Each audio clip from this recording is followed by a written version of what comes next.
Good afternoon, boys and girls. Welcome again to another lesson with Coach Matt.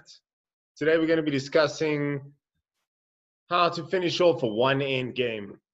As you can see here, White is winning by quite a mile here. He's got the Queen against three opponent pawns. So here he's got 9 points. The opponent's only got 3 points, as we already said. So what is White's mission? All right, so our mission needs to be to take all of our opponent's pawns. Once we've completed that mission, it's just going to be the opponent's king left. And then we're going to use our king and our queen with our usual L-shaped method. And we're going to use that method to help us checkmate the enemy king. Let's get into it. All right, so the first thing I always like to do is I like to just have a look at the opponent's position and assess which pawns or which pieces of theirs are not protected or not defended. So the first one that springs to mind is this pawn here on b7. It's not defended. It looks like a juicy target, absolutely something that I can see my queen helping herself to very quickly. If we look and see a6 is defended, f6 is defended by the king, and a6 is defended by the b7 pawn. So that also gives us the idea that when this pawn falls, this pawn is going to become a target.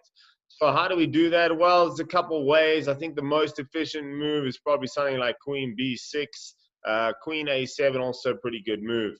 And now, obviously, we're just going to take this b7 pawn next. Let's do that. Let's take it. Oh, it's check at the same time. Got a bit of a double attack going on here because the king is in check and the a6 pawn is attacked at the same time. So already, you know, we've seen this happen. Once the one pawn drops, the next pawn in the chain drops fairly easily as well. If for whatever reason, let's say black opted to play king g6, which probably is a better move, at least I don't take the pawn with check, then this pawn can run a little bit. But a very easy move, either queen b5, shuts that pawn down immediately, or something like queen a6 works too. You see, you attack the pawn and any and all of these squares following down. So there's just no hope for this pawn. You could play a4, queen takes a4.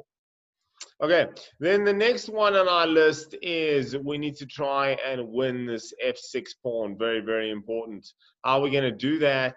Well, we're going to combine the queen and the king's efforts together and try and just attack that pawn and win that pawn. So let's say pawn to f5.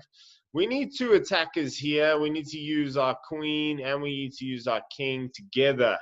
Those will be the two attackers that we use to win this pawn on f5. So let's go king f2, king g5, king f3.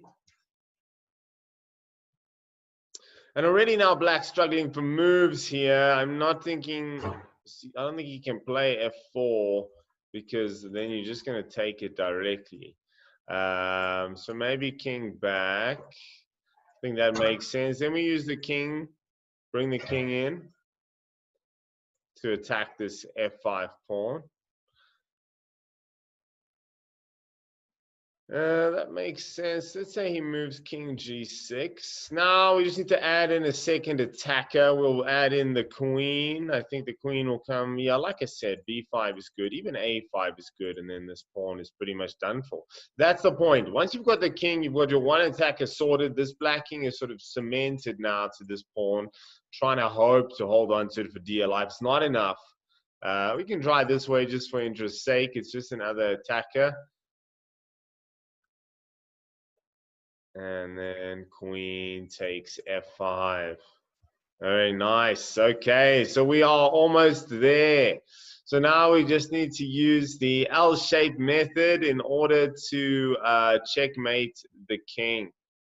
So guys, for those of you who are not familiar with the L-shaped method, I want you guys to go back and look. I did a video on that specifically where we went through the L-shape. I think it was actually one of the first videos that I put out on the channel. So please go ahead and have a look at that again. I will recap it briefly here, but I won't go into extensive detail like I did in that video. So guys, please just remember to have a look at that one again. just for a revision exercise. Definitely worthwhile. King and queen checkmate, probably one of the most useful checkmates you'll ever learn, because it just comes up time and time again in so many positions. So again, what you need to do is you need to create an L shape, this little shape that I've made between the opponent king and our queen, and then we just follow the king. So we've got it here. Let's say white has already achieved the L shape. We can maybe make another one just for interest's sake. Here's another L shape. Imagine the queen were a knight. The knight would be attacking the enemy king. It will be check. So you set up an L shape, and then you simply just follow. So king goes to the left, we go to the left, left, left, left, left. He goes up and to the right. Guess what? We're going up and to the right. Nice and easy. King, queen, king. Now, guys, like I said, I covered that in detail in the other video, but just a reminder, do not L shape the king in the corner. If we make this move already, this is now stalemate, and that results in a draw.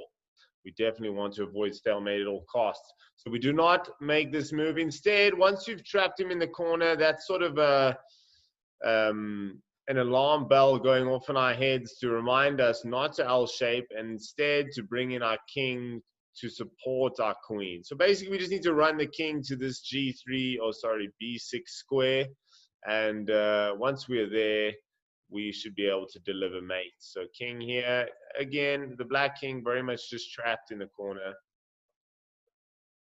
Let's go here. It looks like there was a mate already there previously, but just to be correct, we'll march the king to this square, king A8. And it looks like there's a mate on B7 and A7. Anyone will do. I like the traditional, put the queen right in front of the king. And there we have a mate. Again, guys, so just to recap briefly, we go back to the starting position. Target the weaknesses first, the pawns that are not protected, the pieces that are not protected. Those are always your target areas. It's not going to help to attack pieces that are defended. They're defended. So we go for the targets. Once we've mopped up the targets, then that creates new targets. So we mop up those as well, as we did in this one. We mopped here, and then now we realized that we needed to bring in a second attacker for this pawn. So we marched up the board, we won that pawn, and then we proceeded to checkmate the king using the king and queen and our L-shaped method that we have already learned. Guys, that's it from me. I hope you enjoyed it. Please keep practicing and keep up the good chess. I'll see you guys again soon. Bye-bye.